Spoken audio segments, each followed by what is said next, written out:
Woody Overton, your host of Scorched Justice, the podcast covering the murders of Jessica Lynn Chambers and Ming Sheen Show. Hello, listeners. I'm your host, Amara, and this is Black Girl Gone, a true crime podcast.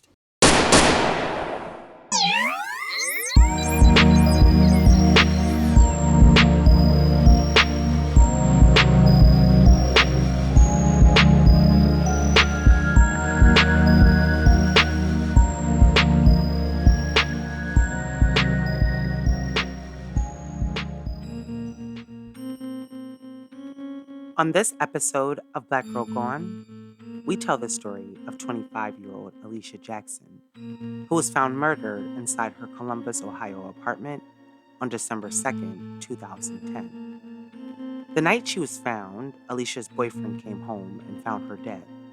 Alicia had been stabbed over 30 times. Her 2-year-old son was home and found strapped in his high chair, and it's believed he witnessed his mother's brutal murder. No one knows why someone would want to kill Alicia. And 12 years later, her murder remains unsolved. This is Alicia's story. When someone is murdered and their murder goes unsolved, the people who love them are not only left with the pain of losing someone they love, they're also left with unanswered questions about why someone would kill them. There are some cases that I cover that, based on what I find about them, seem like they would have been solvable from the beginning until I dive a little deeper. Alicia's is one of those stories. Now, I believe all cases are solvable if there are enough resources poured into it.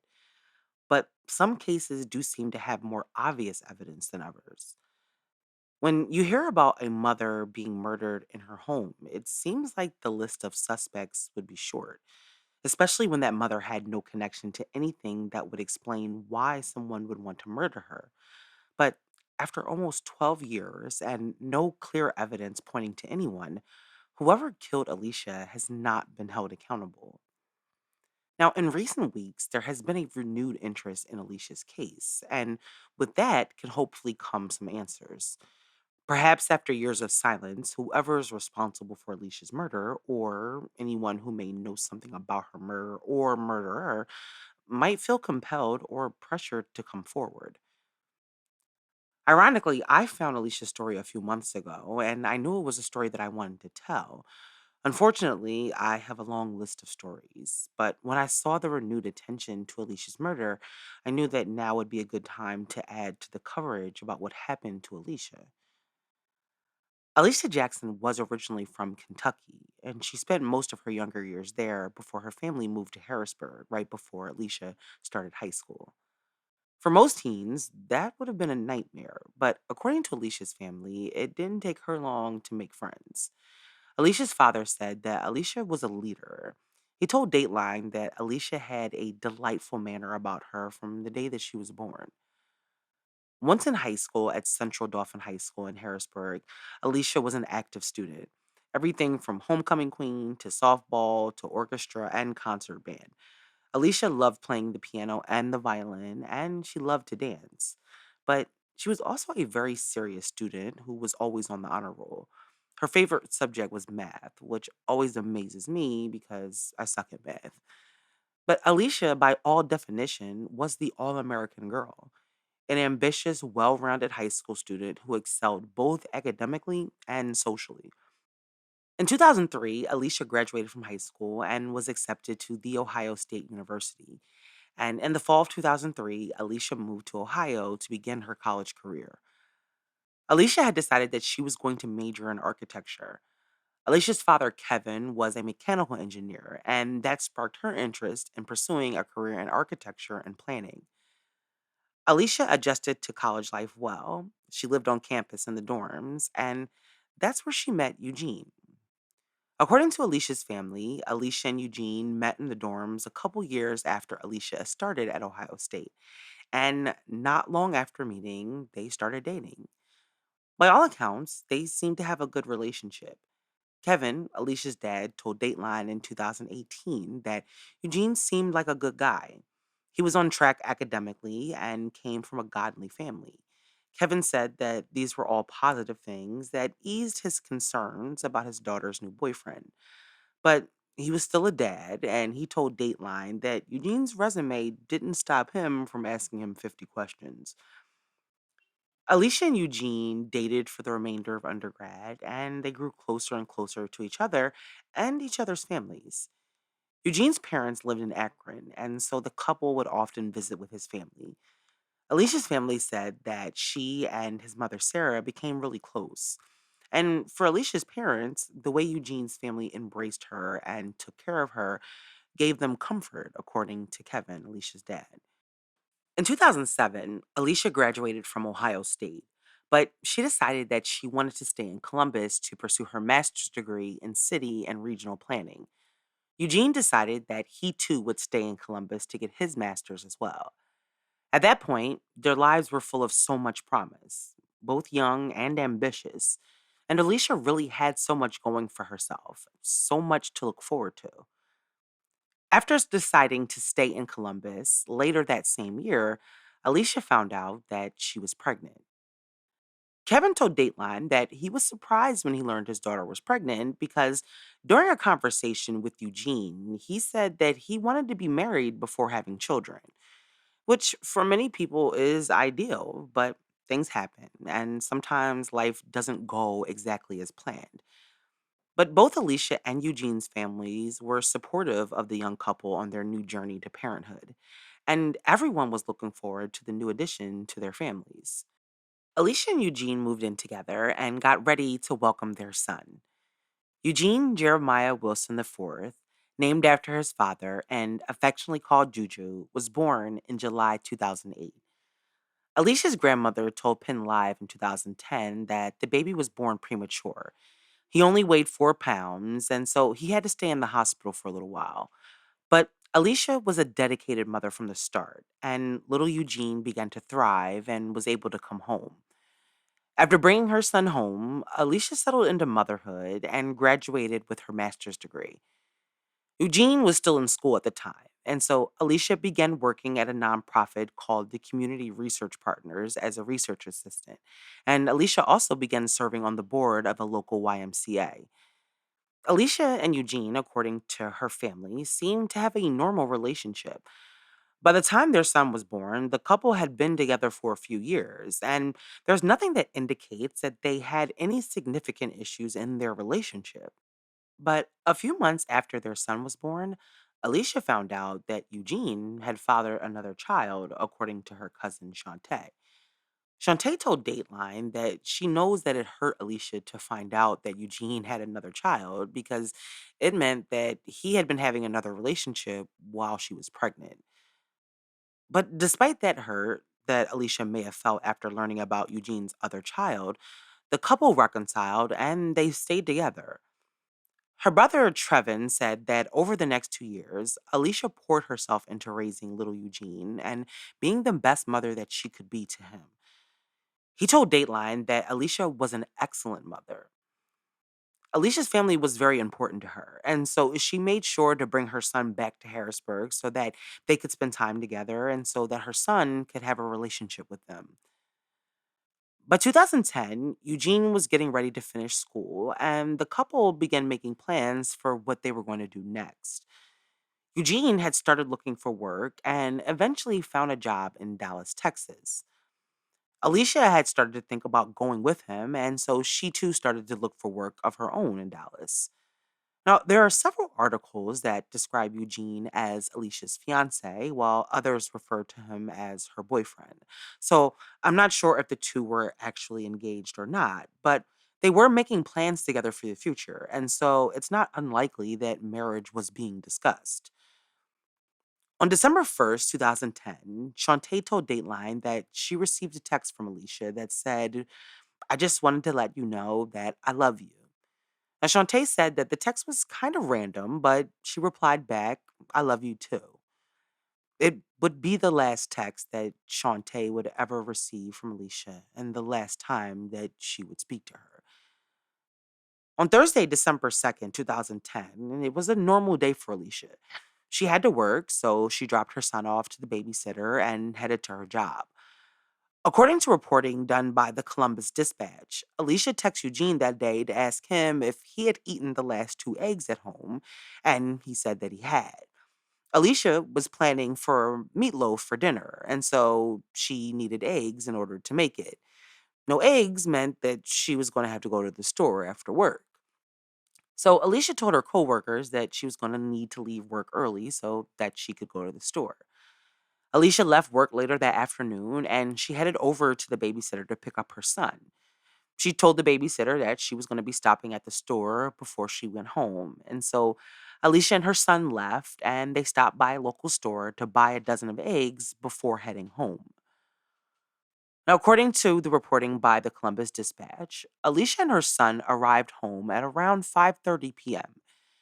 Once they got home, Alicia got the toddler settled down and strapped him into his high chair so that she could prepare dinner. She turned on the cartoons for him so that he would be entertained while she put together the meatloaf. And after putting the meatloaf in the oven and putting a pot of water on the stove to boil, Alicia then pulled out some paperwork and some bills and put them on the table, presumably to get some work done while dinner cooked and while her son watched cartoons. Now, Eugene wasn't home yet.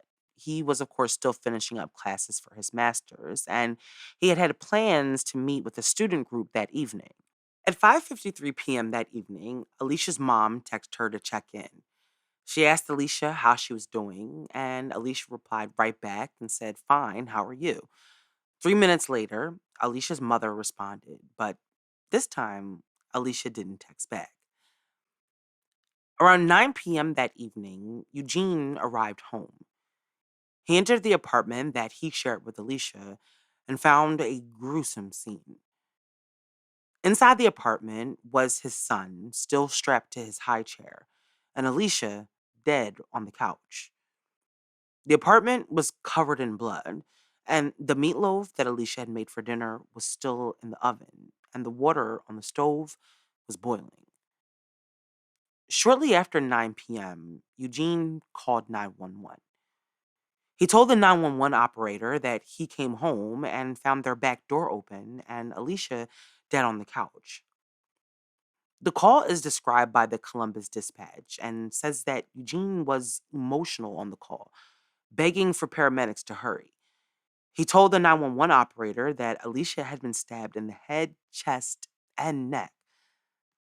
"Please, please hurry," he said. Oh my God," Eugene is heard saying on the call. Eugene can be heard attempting CPR and trying to comfort his son, who was crying. But it was too late for Alicia. She was dead.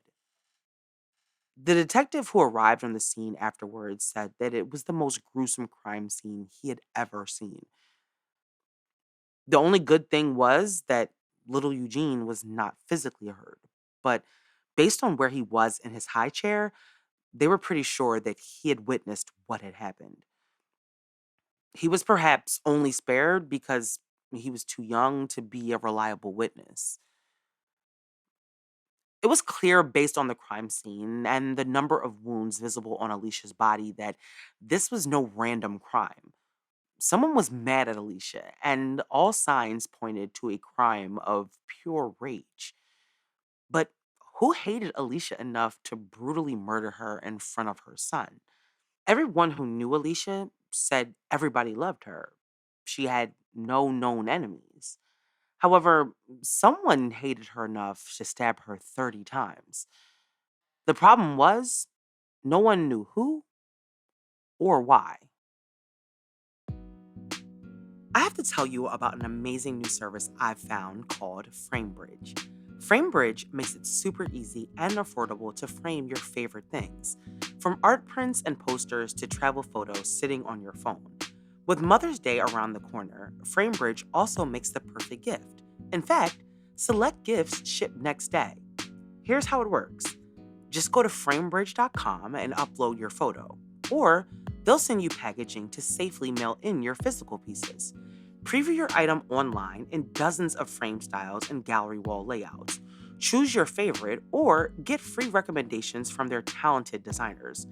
The experts at FrameBridge will custom frame your item and deliver your finished piece directly to your door, ready to hang. Instead of hundreds you'd pay at a framing store, their prices start at just $39 and all shipping is free. Plus, my listeners will get 15% off their first order at framebridge.com when they use my code GIRLGONE. Order online at framebridge.com or stop by a FrameBridge store to work with a designer in person if you're in New York, DC, Atlanta, Philly, Boston, or Chicago. I love how easy it was to upload my pictures and select my frame. I have so many pictures of my kids in my phone, and thanks to FrameBridge, I can finally do something with them. Get started today. Frame your photo or send someone the perfect gift. Go to framebridge.com and use code GIRLGONE to save an additional 15% off your first order. Just go to framebridge.com and use promo code GIRLGONE. That's framebridge.com, promo code GIRLGONE. So, if you shop for the groceries for your home, then you know that finding all your grocery items in one place at an affordable price is almost impossible now. But with Thrive Market, I get everything I need and so much more. With Thrive Market, you can shop everything from healthy pantry essentials and sustainable meat and seafood to non toxic cleaning and beauty products, all delivered right to your door. And if you find a price lower elsewhere, Thrive Market will match it. Thrive Market carefully vets each and every item so you can trust that if they sell it, it's probably the highest quality available. Finding everything you need is easy on Thrive Market because you can filter by 90 plus values and lifestyles to find what works for you. Shop by what you eat and what matters most to you. With over 5,000 food, home, and beauty products, finding what you need is easy with Thrive Market. So, if you're looking for plant based, keto, gluten free, zero waste, BIPOC owned brands, Thrive Market has you covered. I love the selection that Thrive offers, and it gives me a wide selection of healthy choices for me and my family. When you join Thrive Market, you're joining a community of 1 million plus members and sponsoring a family in need. And with their fast and free carbon neutral shipping, you're also bettering our planet. Can your grocery store do that? Join Thrive Market today to get 40% off your first order and a free gift worth over $40. That's THRIVE market.com/girlgone to get 40% off your first order and a free gift worth over $40. That's thrivemarket.com/girlgone. thrivemarket.com/girlgone. On December 2nd, 2010, 25-year-old Alicia Jackson was found stabbed to death in her apartment in Columbus, Ohio. Alicia's boyfriend came home and found her dead on the couch, and their 2-year-old son was strapped into his high chair. The dinner that she had prepared for that night was still in the oven, and the back door was open. When investigators arrived at the apartment to process the scene, one of the detectives said that it was one of the most gruesome crime scenes that he had seen in all of his years as a cop. Alicia had been stabbed over 30 times in her head, her face, and her neck. As police began to process the scene, they found blood all over the home, including the bathroom, the front door, the back door, and the back stoop. The samples of the blood were collected so that they could be tested. And within hours, the police brought in dogs to see if they could try to track the killer's movements. But the dogs were only able to trace someone to the other side of the building before losing the scent. Inside Alicia's apartment, investigators discovered that two laptops and Alicia's cell phone were missing.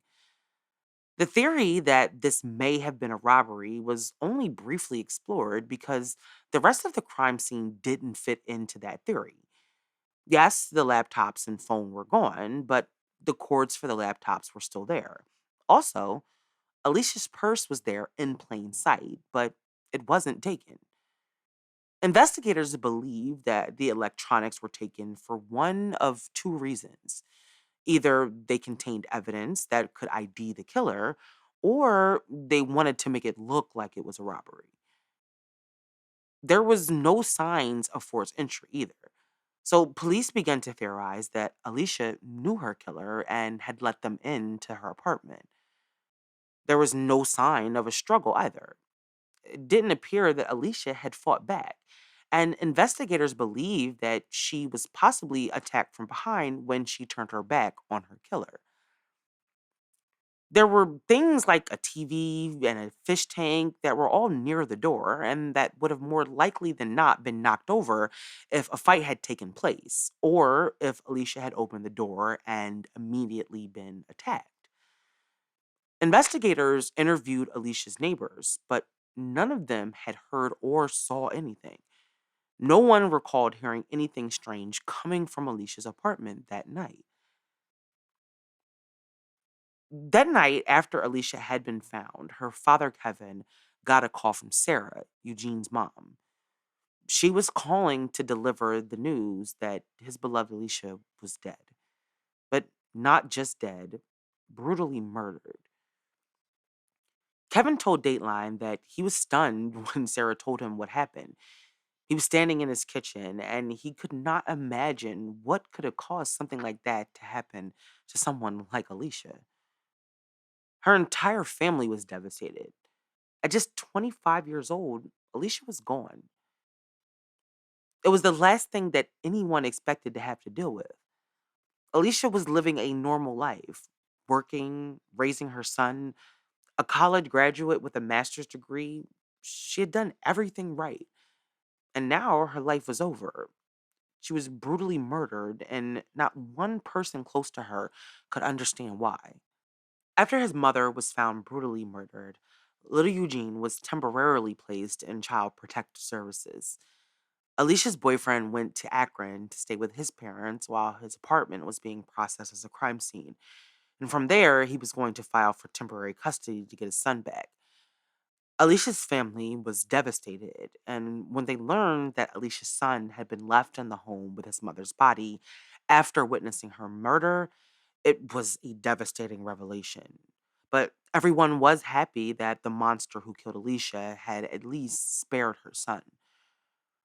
Reports state that police were never able to interview her son because the family believed that it would be too traumatizing for him after what he experienced. And the likelihood of him being able to give much information was slim. Over the next 8 days, investigators processed the crime scene at Alicia's apartment, collecting evidence like shoe prints and fingerprints from inside and outside the apartment. Now, there were no surveillance cameras around where Alicia lived, and so they weren't able to get any valuable information from any camera footage. It was becoming clearer and clearer, however, that this was not a random crime and that someone who knew Alicia planned to kill her. Police questioned the people in Alicia's life, including Eugene. But aside from there seeming to be a lack of motive on Eugene's behalf, he had a rock solid alibi. Several people, including his professors and fellow students, recall seeing or being with Eugene around the time that the murder was committed. And so, pretty quickly, Eugene was ruled out as a suspect. In a case like this, the intimate partner is usually the first suspect, but Eugene was crossed off the list pretty early on in the investigation. Investigators also spoke to other people in Alicia's life, most of whom were cooperative and agreed to submit to lie detector tests. However, according to reports, there were some people who refused to participate in a lie detector test. Now, from the beginning of this investigation, detectives were having trouble finding any evidence. In a crime scene so bloody, they hoped that the killer had left behind some clues. But as the results from the lab started to come back, detectives realized that the killer had not left behind anything. All of the blood found in the home belonged to Alicia, and none of the fingerprints found were able to be matched to any viable suspect. Without any physical evidence and no eyewitnesses, investigators found themselves with a lot of questions and very few answers. They had spoken to people who knew Alicia, but no one could imagine why someone would want to do this to her. The autopsy revealed that the wounds on Alicia were deep and indicated that whoever had killed her was filled with rage. The wounds to her face had proven that this was about hate. Someone hated Alicia and they wanted her to suffer. Investigators and her family believed that whoever it was someone that Alicia didn't think would harm her, or else she wouldn't have allowed them into her home. I mean, think about it. If you were home alone with your 2-year-old and someone you knew meant you harm knocked on your door, would you open it and then turn your back to let them in? Most people would not. And nobody believed that Alicia would either. So, not only did police believe that Alicia knew whoever killed her, they didn't believe that she was concerned that they would hurt her. A week after Alicia was murdered, her family held her funeral in Harrisburg. A lot of people attended the service to celebrate Alicia's life, including Eugene and his family. They had an open casket, but they had to cover it with a net because of the stab wounds on Alicia's face. Once Alicia was laid to rest, the fight to find her killer was in full effect for her family. But the journey would be a lot harder and take way longer than they had hoped. Alicia's murder was not going to be easy to solve, and the police quickly ran out of leads. But detectives had determined that the killer was smart and that they were prepared. They may have been fueled by pure, unadulterated hatred and rage, but they were careful and they were calculated. Over the next several months, investigators continued to search for leads and speak to people, but they were unable to find any evidence or anyone willing to talk about what happened. In 2011, a year after Alicia was murdered, her father sat down and spoke to WNS 10 in Columbus. He told the reporter interviewing him that day that the only thing that he wanted was justice for his daughter. When you have something like this happen to somebody so close to you, the desire for vengeance is always something you're tempted with. I don't think it's hard to imagine wanting vengeance when someone murders your child in cold blood. But the need for justice is something that never goes away when a life is stolen, like Alicia's was. Nothing can bring her back, but not knowing why she was taken meant that her family can't move on. In 2012, detectives working on the case spoke to the Columbus Dispatch, and they told them that they believed that they had developed a psychological profile of the killer. Based on the brutality of the crime, the rage involved, the choice of weapon, and the fact that most of the wounds were to the face, it told police that this was not just rage, but a jealous rage, and they believed that the killer was a woman. The detective said that the stab wounds to the face show the killer's desire to disfigure Alicia, and that even though less than 3% of homicides are women killing women, he believed that this was one of those cases. As the detectives put their theory together, they began to believe that whoever killed Alicia was someone from Eugene's past. But who that was someone police have not publicly identified. Investigators say the woman was from Eugene's past, but they also believe it was someone Alicia knew and was comfortable enough to open the door to. It was also someone who knew where Alicia and Eugene lived, so she wasn't that far in the past, if all of those things are true. Now, throughout the investigation, police said that there were several people of interest, but none of them were ever named publicly. Alicia's case remained open for the next several years, but no new information came in or out publicly about Alicia's case, and it wasn't long before her case went completely cold. After Alicia's murder, Eugene and their son moved to Dallas. Alicia's family would see him during the summer for a few weeks. Not nearly enough time, but better than nothing. Because he was, and still is, after all, their only connection to Alicia. Despite the brutality of Alicia's murder and the fact that police believe that this was a rare case of a woman killing another woman, her case never received much attention. Alicia's story is a story that would have benefited from that national attention. The person who murdered Alicia or people who knew something may have felt pressured by that media attention. But like many stories, Alicia's was slowly forgotten by the local media. And for a while, no new articles or stories came out about Alicia's death or the investigation.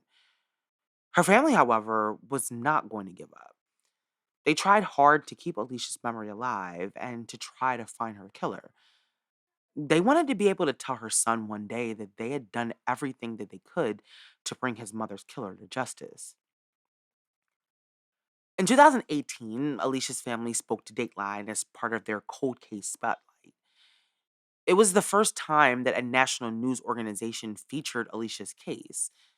The attention, however, didn't bring any new information to the case, and so Alicia's case remained cold. After 2018, the articles about Alicia all stopped again, and not even the local media in Ohio was talking about Alicia's murder. And then in April of this year, People.com featured an article about Alicia's murder. Almost 12 years after Alicia was found dead, the popular magazine featured her story. And over the past several weeks, multiple local news outlets have also featured Alicia's story. As part of the media's newfound interest in Alicia's murder, they also featured a high school in Mason, Ohio that was trying to help solve Alicia's case. After years of no one talking about Alicia's murder, it seems like people are finally starting to give this story the attention that it deserves. Alicia's family spoke to local news organizations about the renewed attention. Despite the lack of media attention Alicia had received and the fact that the investigation into her death had stalled, the people who loved Alicia were still fighting to find out what had happened to her. A couple of weeks ago, Alicia's cousin Shantae and her brother Trevin spoke to WNS 10 in Columbus, and they said this about Alicia. She had a very pure spirit and was a pure soul. Like, you can look at her and see her shine from the inside out rather than outside in, even though her outside matched her inner beauty. People revise history when someone's gone in order to paint them in a better light. But ask 100 people about Alicia, and 100 people are going to tell you that she had a good heart. After all of this time, their hope was that the renewed attention will help bring them the answers that they've been unable to get for almost 12 years. I am determined that anything that I can do to bring someone to justice that I will. And to me, that gives me hope. But Alicia's more than a story. We're just hoping that this story that gets put out somehow finds the needle that we're looking for that's in the haystack somewhere. Alicia is more than just a story, but the story of what happened to her should be told until her killer is brought to justice. No family should have to constantly relive the worst thing that happened to them, but they should also not have to go 12 plus years without having the justice that they deserve. Alicia Jackson was a young mother, a daughter, and a sister who was stabbed to death in her apartment, the home that she shared with her son and her boyfriend. Alicia had done everything right. She had gotten her education, had a career, and was planning to marry her son's father. So the fact that someone would murder her this way is not only heartbreaking, it's almost unbelievable. The question of why someone would murder Alicia is just as much a mystery as the who. Investigators working this case say that they have exhausted every lead and interviewed everyone they could be interviewed, but they have gone 12 years and found nothing. They said recently that things will remain that way until someone comes forward. The theory that Alicia was murdered by a woman remains just that, a theory. Investigators still are not sure who killed Alicia or whether that person was a male or a female. No murder weapon was ever found, and the evidence collected yielded nothing. The fact that Alicia's story is now getting renewed attention means that this is a perfect time to make sure that people hear her story. Someone knows what happened to Alicia. Somebody remembers seeing something or hearing something, and they could be the key to unlocking this mystery and bringing justice to Alicia's family. Murdering a mother in front of her child and then leaving them there is a special kind of evil. What kind of monster sees a child in a high chair and then still decides to murder their mother in front of them? No one deserves that. Alicia did not deserve that. Alicia would be in her late 30s by now. She would have been here to raise her son, who is now a young teen and who's had to live his life without her. Alicia's son and the rest of her family deserve to know who killed her and why. They deserve to know who was responsible for their nightmare, and they deserve to know the reason behind it. Alicia was murdered on December 2nd, 2010, in Columbus, Ohio. Alicia was stabbed to death. Investigators believe that whoever killed Alicia was someone known to her and may possibly be a woman. If you have any information about Alicia's murder, please contact the Columbus, Ohio Police Department. Thank you for listening to this week's episode. We'll be back next week with a brand new episode. Make sure you subscribe to the show so you never miss an episode. It also helps our show grow. As always, follow us on Instagram, Twitter, TikTok, and Facebook.